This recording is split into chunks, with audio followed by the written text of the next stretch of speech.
Hey everyone, so welcome to my day 3 of 100 days of DevOps challenge. Today we are getting hands-on. We'll set up a Ubuntu virtual machine, dive into Linux file system and cover some essential commands that are incredibly useful in DevOps. Okay, so let's get started. So first of all, let me just give you a brief about virtualization. So what is virtualization? We'll dig deeper later on. So let's just start from here. Suppose this is my machine, my computer. Okay, here it has CPU, some memory, or you say RAM in common terms, random access memory. Okay, and now third thing is storage, and peripherals would be like network card and other everything else. Storage. Third thing is fourth one is peripherals. Peripherals would be NIC. I hope you are familiar with the term NIC, or it is for a network interface card. It is abbreviation for a network interface card. Okay, so these are the hardware that we require. For any computer to work. Okay. However, in one computer system, there is only one OS can be installed. OS, or a basic layer. That's a basic layer of software that would be installed. Okay. So this is the OS, operating system. But what if I want to use multiple OS? Like in this case, we are using a virtual machine for our practice, or to showcase for Linux experiments, or some explanations. So what do we need in here? How could we do that? So there is one more layer that can be introduced, which is called hypervisor. Okay, hypervisor or virtual machine monitor. There are various names. We'll dig deeper. Hypervisor. So what is the so there are different type of hypervisor. I think V1 version 1, version 2. So just for this one, bare metal and hosted. So this is the hosted hypervisor, since it requires an OS, and already available OS on to run. Okay, like VirtualBox and VMware. So there are different types of hypervisor. So this is one kind of. So here, what does hypervisor do? It will create a small system. Okay, it will create a small system in here on top of the hypervisor. It will create a small system. I'll just make it dotted. Yeah. So this is how it. So it will do. It will just copy all these. It will just replicate everything in here. How it would do it? I'll just explain it once. I'll just explain. Just give me a moment.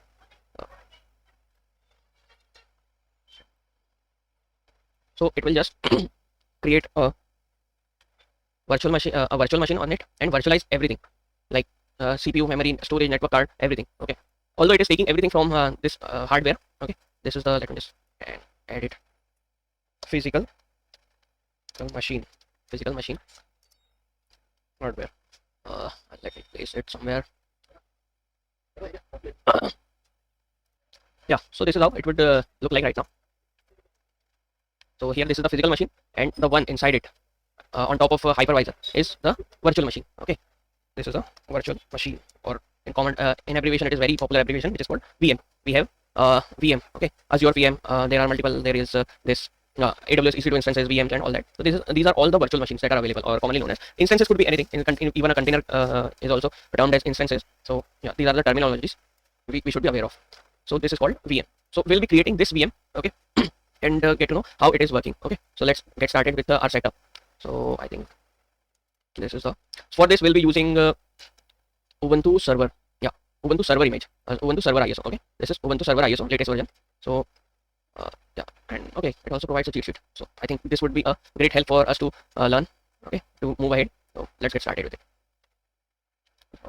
It is actually good. Okay, it is taking so much time. Yeah, so I think I have an older version of this server. It might take some time to download. So I have this live server 20 or Ubuntu 20. So let's start it with that. First of all, I have to select my. This is the hypervisor. VirtualBox is also an hypervisor. So it enables us to virtualize OS, a system, a computer system. Okay. So select the ISO. Let me select it. I have Ubuntu server. Yeah, Ubuntu live server. It is available.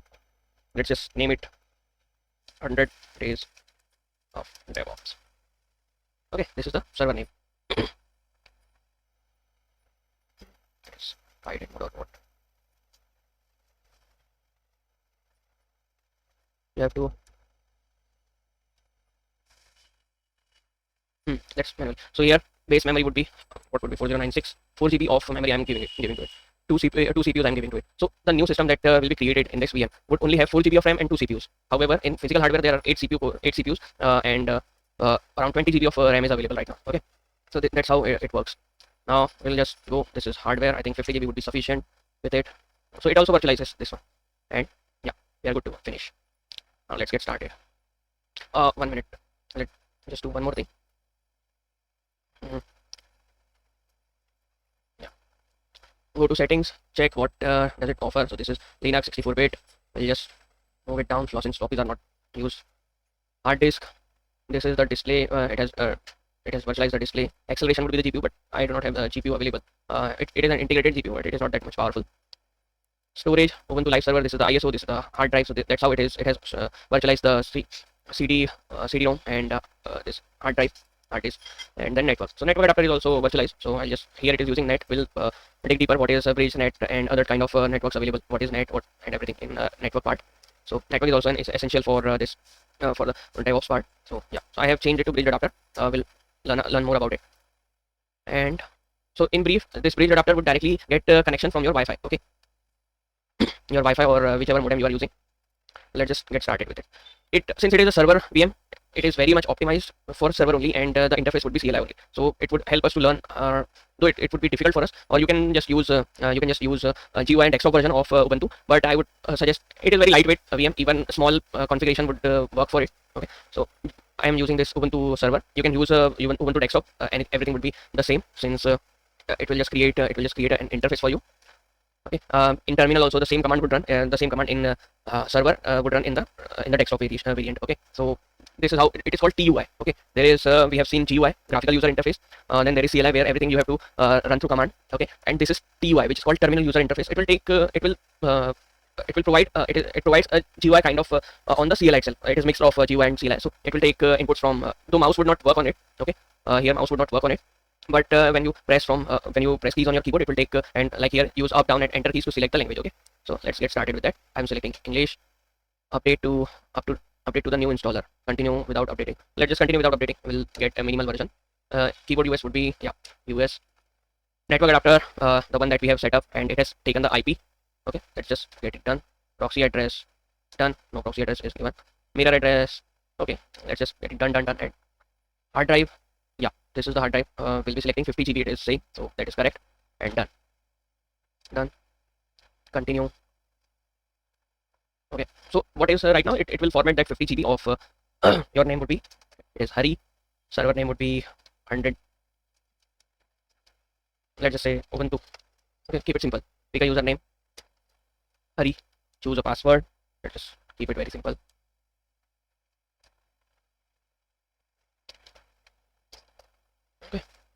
And I have kept username and password both same, but that is not very secure. So we'll dig deeper.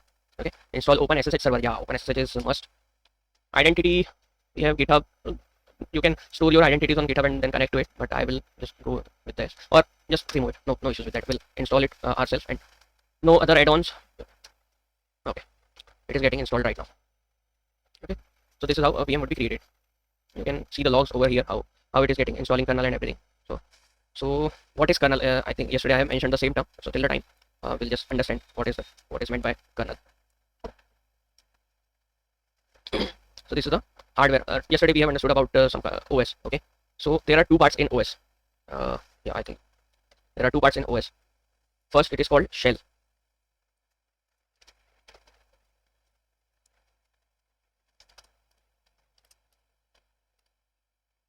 So two major components of OS are shell and this kernel. Okay, so shell is basically the interface. Okay, like here I'm it is interface between user commands, your user inputs. Like if I'm running any particular system like this draw.io app I'm running right now, so how it will take my input, it will take my input through shell. So draw.io software sends the instruction to shell, and then shell, what will shell do? Shell actually everything is so I'm providing input through my mouse and keyboards. Okay, but how is it getting displayed on this monitor? So it is using, so shell I have it is using the hardware. Okay, so this is shell and this is kernel. Okay, so this is how it so shell, kernel, and on top of that applications would run like this. Draw.io, this app is running.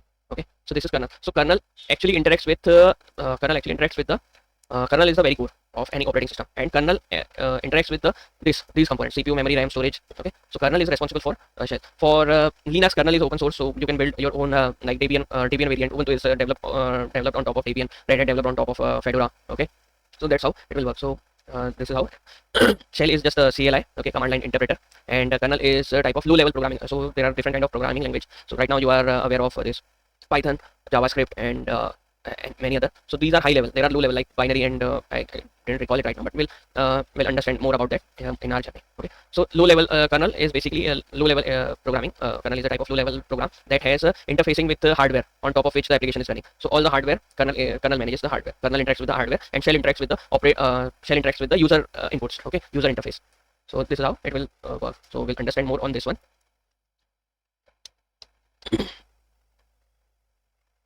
Let me save it.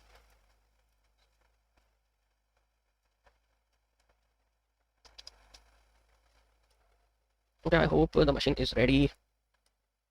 Let's just cancel update and reboot. So installation is done, and we are ready with the machine. Let's get the update. We don't want to update it. We'll just need a core machine, and we'll update along the way. We'll configure it so that we can learn what is the basic file structures first of all, how it looks like when at its very core, how it's look like, and then we'll update it and configure it according to our needs. Okay. So this is a very raw machine, raw server Ubuntu that on which we'll be running the commands. There are yeah. So till the time it starts, let's just understand some file structure. It is rebooting. Why is it taking so much time? So here we have understood the physical hardware. Okay, this is virtual machine. On top of it, this is called the virtual machine. This is the physical layer. This is virtual layer. Okay, this is hypervisor that enables us to virtualize.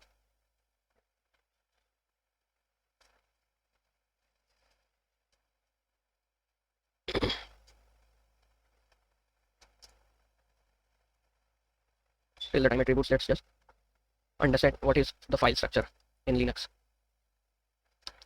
Everything in Linux is in any computer. Okay, everything is a file. At its very core, it is a file. So what are the different file structures available in Linux? So first of all, it is, let me just add text over here. So it is this slash. The font.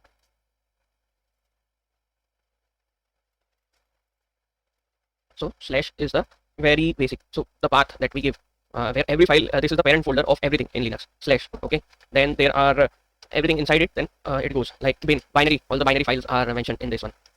All the binary files are given in here. Okay. Let's understand this. Then there is there are media, root, temp file, tmp, and tmp. And there is media where all the files, and dev, all the devices are mounted over here, like keyboards, monitor, camera, any thumb drive. Okay, everything is mounted over here. Any unformatted storage. Unformatted means there are different kind of storages that is available. So root, then slash user. Okay, we'll understand on our way. Then there is home, and there is var for variables, log, I think log or logs. And then etc mostly hosts all the configurations in this, and where log, oh, I think where is log is the subfile of this. Sorry, I'm here. User, home, where, etc. Then there is lib, I think all the library. Okay, so we'll understand all these. Yeah.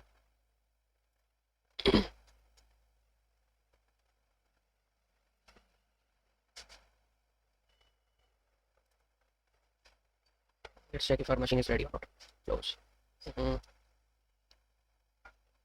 Install complete. This taking so much time. Let me just check if we are ready to go or not. If it fails, it fails. So we have to redo our part. I hope it has installed.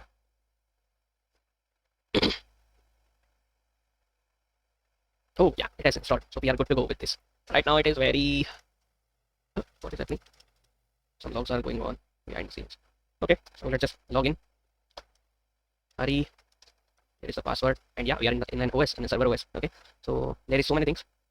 Right now this server is hosted in my local machine, and we have I'm not sure if you are able to see it very clearly.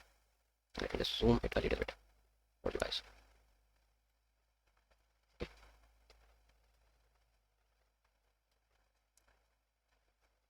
So how would we use this? Let me verify it. Full screen mode. Okay. Hurry Ubuntu. So this is how it looks like. Unable to maximize it. Okay, So what shall we do first? Let's just check what are the files in this. ls-a. So ls is the command that shows you everything which is available. Okay, ls-a, it shows even the hidden files. So what are the hidden files? Here single dot, here if you can see the single dot. Okay, this single dot is the current directory, double dot means parent directory, and dot, any name with dot starts with dot is a hidden file. Here the blue, the folders in blue, folders are in blue text and files are in white text. Okay, so these many files are currently in here. If I let me check if tree command is available, tree is not available. Okay, so tree command basically shows the complete file, directory structure. Okay, okay, it says that let's install tree. Okay, so it says sudo apt install tree. So what is the sudo command? So sudo means it is simple abbreviation of super user to super user. We are asking super user. So this is a sub user. Hari is a sub user of this particular server. Okay, there is a super user which is called root. So it has all the power in a server. Okay, so super user sorry, super user is responsible for every administrative task in a system. Okay, we'll understand that, we'll learn more about that, and then we'll move ahead with this. So first of all, let's just make sudo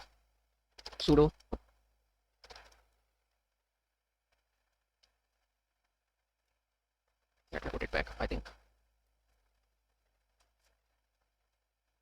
yeah,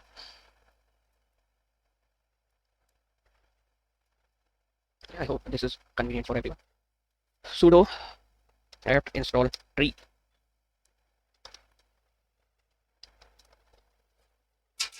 So what will it do? It will ask us for password for user Hari. Okay, so that is the authentication method. I have entered the password and it is installing the command. So let's just understand about Snap is a Snap is a new package manager, or installer, we can say, like Google Play. You have in mobile Google Play, there is available Google Play Store, App Store, and yeah. So these are the installers. So Snap is also an installer. In it provides a number of libraries, a number of applications that can be installed in the system. So yeah, this is a server. Now we have a server. We have tree command, I think. Tree. Let's see what tree commands do. Man, there is man page, man command. So man tree, manual. Okay, man means manual. So any application, I wouldn't say application, any machine or anything you buy, there is a manual. Okay, so similarly, this tree command, this man command provides a manual of this. So tree, what does it do? Tree list contents of everything. Then description. All files are printed by default. Okay, then there is this directories only D command would list the directories. Then A, all files. Then L follows symbolic full path, prints the full path of the prefix. So let's just run these commands. Okay, quit. Here we are. Tree-a. Okay, so it also shows the hidden files. Tree command also shows the hidden files. So here you can find. So bash logout, bash in cache, there is in SSH authorized keys and others. So this is how it will it looks like. Okay. Now, if it has provided an interface in my system, but it is not very convenient. Why? Because I can't increase the font or anything. Or what if this server is hosted remotely? Remotely means in a data center somewhere else. So how could I install? How could I access it? So there is SSH command. Okay. So we have to install SSH server in this. Okay, SSH server. Sudo apt get install open, I think, oh sorry, open SSH. Yeah, open SSH, or just install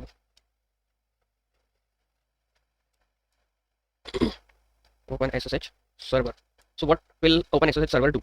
It enables us to connect to this particular server remotely. Remotely means through on SSH protocol till the time it is connected. Okay, if it is connected, then we can connect it very well. We can connect it easily. So let's just try. I'll open my terminal. Server has been installed. Then there is one more command that you should know. I think ifconfig. Ifconfig is installed. Some of the libraries you should also know.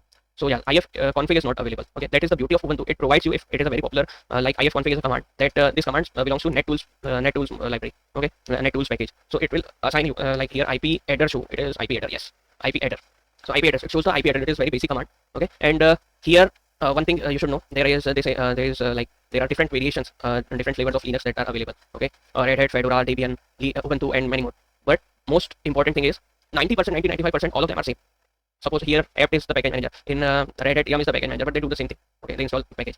Okay, so this is how it will look like. So let's just install. Here you can see this is the IP 192.168.114. Okay, /24. So this is the IP of this particular server. And why? I'll show you. If we have selected net adapter, okay, it will provide us a different IP. Okay, so let's just understand. Let's just check. Let us install this sudo apt get install. Sorry, apt get install NetTools. Working. What is happening? Yeah, it is installing. Now the ifconfig command will show up. So this command is also important. Ifconfig. Yeah, here the IP is showing up. IP netmask. Then there is gateway also, no, gateway is not shown on here. Okay, and the IP with LO sign in the first part as a network adapter. This is the local IP. Local IP means local host, and we'll understand there are multiple IPs that are reserved, and why is that? Okay, so let's just understand later on in networking part. Here we have installed this, and let's just try to connect from our from the SSH. This is my machine's SSH. This is my machine's terminal, host machine's terminal on which the VM is created. Okay, host machine. So let's just say Hari is the user. How to use SSH? SSH is also a very important command. You should know it very well. And there is, let's just enter the IP 192.168.1.14. Okay, port 22 has refused. So we need to configure why has it refused. So we need to understand this. Let's just say there is one more command that you should be aware of. It is called systemctl. Systemctl status. Systemctl mostly used to it is called daemons. Okay, daemons, DAEMON, daemons. So daemons are responsible for running any command behind the scene. Okay, behind the scene it runs the process. Okay, you do not have to trigger it. You just, once you started the system, the daemon start those commands. So okay, I think you might not have seen my command. Okay, this is connection has been refused. So let's just move it back into the frame.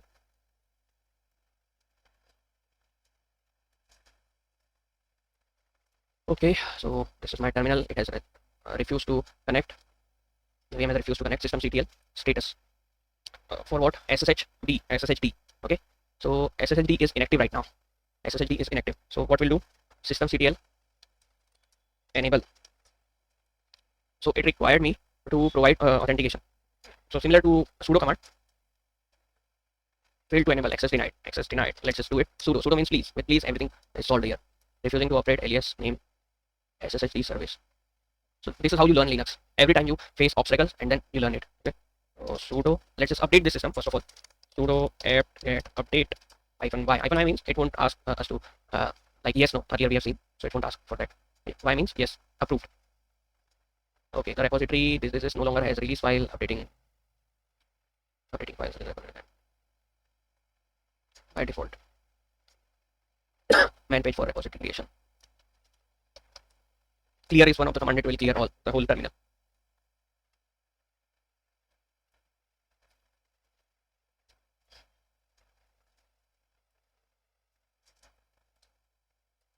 Okay.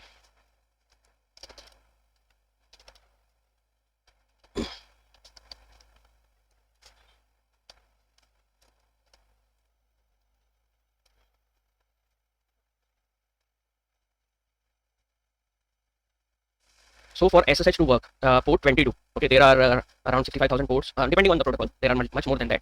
So there are various ports. Ports are basically the gateways to enter in a system, and every port has a particular protocol assigned to it. Like in airport, if you are what we can say, traveler. Okay, if you are a traveler, you have to go from different gate. Okay, if you are an employee, you have to go from different gate.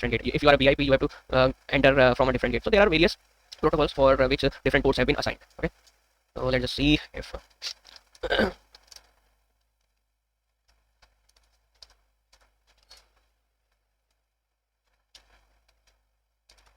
SSH inactive. SSHD is also inactive.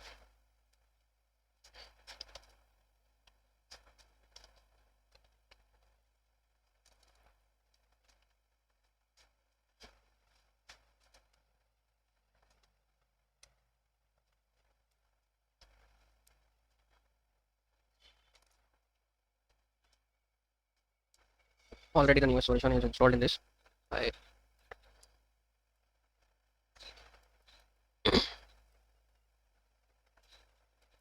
Already the newest version it is saying. Oh, what happened?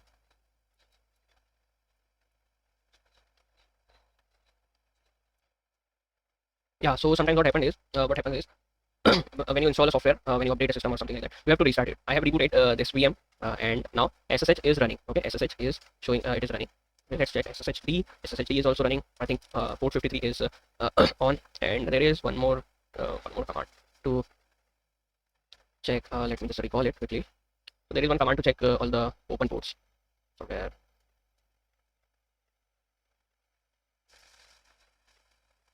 I can't recall. So here, here you can see where is it on which port it is running. Okay. So this is SSH server. It basically runs on port 22. Okay. Here in the bottom line you can see port 22. Okay. This is how where it is showing up. So let's just check. Let's just go back to our terminal, check if it is running. Oh yeah, it is running. Add fingerprint, add password. Yeah, I'm now in Ubuntu in my system. So that's how I have connected to this particular system. Now I can access everything in this system. So that's why SSH is a very secure protocol. Okay, very secure. It is very critical protocol. Okay, you should not open it for everyone. Only trusted persons. Mostly SSH can only be used under VPN. So that's how you should check it. Okay, that's how you should you should use it. Okay, only share to trusted persons. So now I'm able to access the server that we have created using this SSH. Now let's try step by step. First of all, this is the second part. First of all, let's go sudo su. Sudo su would turn you into would make you the root access root user. Okay, here cd. So now let's understand what is the file structure here. Earlier there was a dollar sign. Okay, you might have noticed here's the dollar sign and here is the hash sign. So whenever this is called the prompt. Okay, whenever prompt shows the hash sign, it means you are the super user, you are the root user. Okay, and now let's just go to cd slash. Here is the parent directory of all Odin. Okay, so sorry for the lame joke. And then yeah, so here you can see what it is truly like. How many files are there? It even turned my screen blank.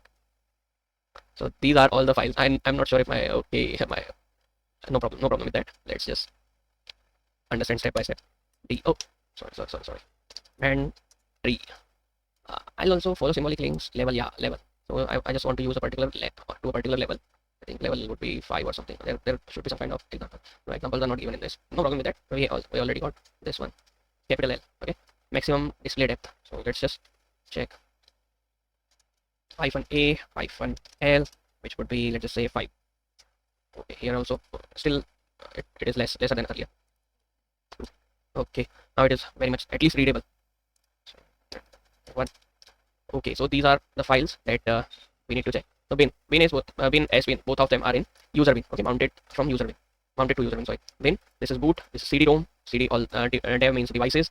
Then etc holds all the configuration of a server or a machine, a Linux machine. Okay, so etc all the configuration files, everything that you install, like we have installed the SSH. So let's just check /etc SSH. Okay, so here the config files you can see SSH config directory, SSH dconfig, SSH config. Okay, like if this is for SSH client, if I have to connect to another machine using this this Ubuntu VM. Okay, then I can do that. SSH dconfig means SSH daemon, the config for SSH server to regulate who can connect to this particular VM, this Ubuntu VM that we have newly created. Okay, then there are host key. These are the keys created for this. So keys are mostly required for the connectivity between the servers. And proc is where all the RAM stores the data. Okay, memory. Everything is in file system. Okay, everything in Linux you can see in file. So whenever a particular, if you are running a program and it has stored a variable like a clipboard, you have copied something. So it is stored in RAM. So where it is, where you can find it, it is in proc. Mostly it is in like a process part. Then media. So these are various files. You can just have a look in that. Then lib is, let's just explore. I'll just explain you all of these. So first of all, this is the root. This is root home directory of this super user root file system. Okay. This slash here is the parent directory of everything. Then root file system is top level directory. Okay, this is the top level directory. All the files in Linux file system is in this file, in this path itself. All the files required, and yeah, all it must contain all the files required to boot Linux system. Before I'm reading it from yeah.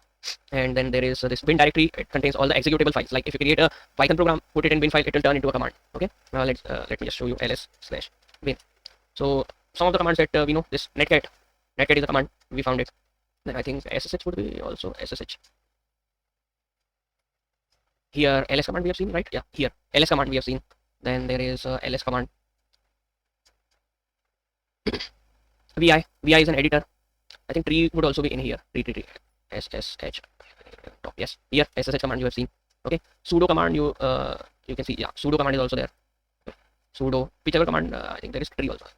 Here tree command is also there. So all the executable files, every command is basically a program. It is a software that runs. Okay, so everything is turned into a binary file and kept it here. So this is how Linux stores everything. Everything you can do is in terms of files here. Okay, these are all the commands that run in this particular system, and this is very less. Okay, there are a tons of commands. If I'll just there is, I think, word count, ls bin wc 951. 951 is the number of commands currently in this, and there are different attributes or parameters that we pass through a command like -w to show the word count. Then there is -l to show the line counts. So yeah, these are all lines here, and then there is this -word count. So this is how it looks like. So let's just halt here today with the Linux file system. Okay, and there are multiple documentations that are already available, so I'm not creating my own for Linux file system. You can understand from there itself. You can read that as well, and if you have any query, so then feel free to reach out here in sys. Sorry. So sys mostly handles the system. Let me just, so all the devices, hypervisor module. Sys is for additional devices. Okay, so okay, so system devices and all that. So sys is there, and let's just check the cheat sheet that we have got. So that is pretty awesome. Username. So we'll move ahead and try all these commands tomorrow. So let's just halt over here. And today, I think the system and SSH connectivity is is of the utmost important. So yeah, have a nice day. Let's reconvene on day 4 of 100 days of DevOps with me.